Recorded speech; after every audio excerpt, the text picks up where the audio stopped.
Hello everyone, I'm David. I'm 27 years old. When I think back to the day it all began, I still feel a tightening in my chest. I came to the office early to finish writing a report and finally close a high-profile project. At the time, it seemed like a normal, routine week.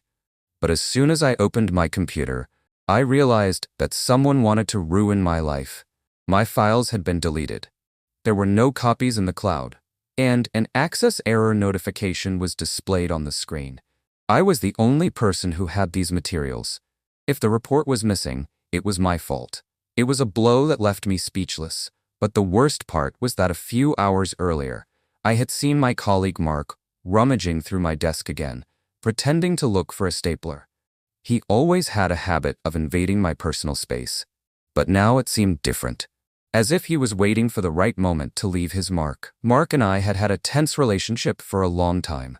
He was vying for a promotion that, according to management, was most likely going to me. He made no secret of his anger, but always pretended that we were just competing. He was one person inside the office and a completely different person in front of the bosses. I always thought he was capable of crossing the line, but I didn't expect it to be so blatant. I tried to restore the files using backups, version history, everything I could think of. Nothing. They were completely gone, as if someone had erased all traces with special software. That was when I felt not just anger for the first time, but real fear. If management decided it was my fault, I wouldn't just get a reprimand, I could be fired. And Mark? He walked around all day with an expression on his face as if he was waiting for me to break down. I decided not to panic and to restore at least something manually. Several hours passed as I tried to piece the project back together bit by bit. I knew it was almost impossible to meet the deadline, but I had no choice. Towards evening, I noticed that Mark was sitting nearby again. Even though his desk was at the other end of the office, he was watching, without hiding, as if he wanted to see me drown. This was no longer just ordinary rivalry. I couldn't shake the feeling that he was planning something else, that deleting the files was just the beginning. And I was right. The next morning, I was called in to see my boss. On their desk was a printout of my alleged correspondence with a client, in which I admitted that I was behind schedule, blamed the team, and asked for an extension. Only I hadn't written any such messages. But they looked so plausible that even I had to read them twice to be sure. My bosses were coldly polite, but I could see that their trust in me had been shattered. The fake correspondence, the missing files, the delays, everything was stacked against me. I tried to explain that I hadn't written anything like that, but I could see the question in my boss's eyes. Was I just trying to justify myself? As I left the office, I saw Mark walking by, not even trying to hide his satisfaction. Now it was clear to me. He wanted to get rid of me at any cost. But most importantly, I understood why he was doing it. A position as department head had opened up in the company. The decision was to be announced in the coming weeks. Mark believed that I was standing in his way. If I was fired or discredited, he would be the only obvious candidate. And he was ready to do anything. Decided to act quietly and carefully. If I showed that I was trying to expose him too obviously, he would destroy everything. As he had already done with the files, I began to reconstruct the events minute by minute, looking for clues in the logs and access histories. It was an exhausting process, but I found something important. The activity log showed that someone had logged into my account on the day the files disappeared. 1 minute before I entered the office. That was physically impossible. It meant that someone had used my save authorization. The only person who regularly hung around my desk was Mark, but there was still no direct evidence, so I decided to take a different approach. If he was so sure that no one would listen to me, why not pretend to give up? I began to behave as if I had already accepted the situation. I sat quietly, did not argue with my superiors, and came and left without unnecessary conversation. I observed how this made him feel more confident. He decided that he had won, and that was when he began to make mistakes. I noticed that he started using my computer more often, thinking that I wouldn't notice, and that gave me a chance. I installed system monitoring that recorded all external connections, even if they occurred in the background. A couple of days later, a record appeared, a login from his device under my account. That was what I needed. but it wasn't enough to prevent him from wriggling out of it.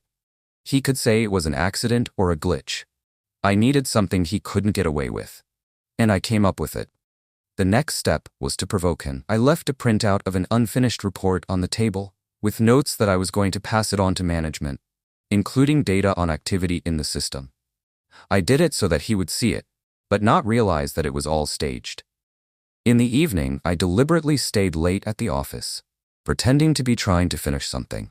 In fact, I turned on a hidden screen recording. Half an hour after I left, Mark returned. I saw him approach my desk, connect his laptop, and launch a program clearly designed to erase traces.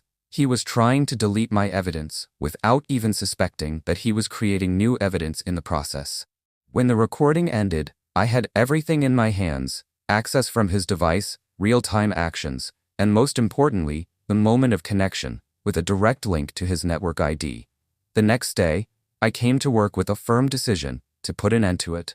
I went straight to the management and calmly laid the evidence I had gathered in front of them. Their reaction was a complex mixture of surprise, confusion, and tense silence. I didn't shout or accuse anyone. I just presented the facts one by one. When I played the recording of his actions, a heavy silence fell over the office. The manager was clearly trying to comprehend the magnitude of what was happening. Immediately after that, they called Mark in. He entered with a confident stride, but when he saw what was on the table, he turned pale. He tried to say something, but his voice faltered. He realized there was no way out. That day, Mark was immediately suspended from work. But that was only the first step. After his dismissal, I thought I could finally breathe easy, but the consequences turned out to be much more serious. The client I was working with had already complained about the delays caused by the fake correspondence. I had to urgently rebuild trust, explain what had happened, and prove my competence. Fortunately, the company understood that it wasn't my fault. They gave me support to complete the project and gave me time to catch up. But I still felt exhausted, as if I had gone through a grueling marathon. The intrigue, the pressure, the constant feeling of being watched, it all burned me out from the inside. However, another event awaited me that changed everything even more significantly than Mark's dismissal. A few weeks later, management called me into their office. I expected another conversation about the project, but it turned out differently. They said they appreciated my composure, my ability to keep a cool head under pressure, and most importantly, how I handled the situation without destroying the team. And then they said something I didn't expect at all. They offered me the very position of department head that Mark was willing to destroy my career for. It sounded almost ironic. I remembered how, at the beginning of this story, I had no idea how far he would go. And now I was standing where he wanted to be. Not because of intrigue, but because I had endured everything he had tried to do to me. When I agreed to take on the new role, I felt responsibility rather than relief. I had to restore trust in the department and fix the processes that Mark had been undermining for years to further his own career. The first few weeks were tough. People were tense, and many feared that the backstabbing would start again. I had to work hard not only on projects, but also on the atmosphere. Gradually, everything returned to normal, and I realized that if it hadn't been for that conflict, I would never have known what my colleagues were capable of. I would never have seen how important it is to maintain your own boundaries and not let anyone else control your career. Now, when I look back, I realize that this story could have ended much worse. Now, as I recount all this, I feel a strange mixture of bitterness and gratitude. Bitterness for what I had to go through. Gratitude for what it taught me. Work conflicts often seem petty from the outside, but sometimes they turn into real wars that no one sees. I fought my war, survived it, and even grew because of it. But sometimes I think, what would have happened if I hadn't noticed his first steps? How many people lose their jobs not because they made a mistake, but because someone decided to set them up for their own benefit? I'm curious to hear what you think about this. Have you ever faced something similar? What would you have done in my place? Write your opinion in the comments. I really want to hear your point of view. Subscribe to the channel so you don't miss any more stories.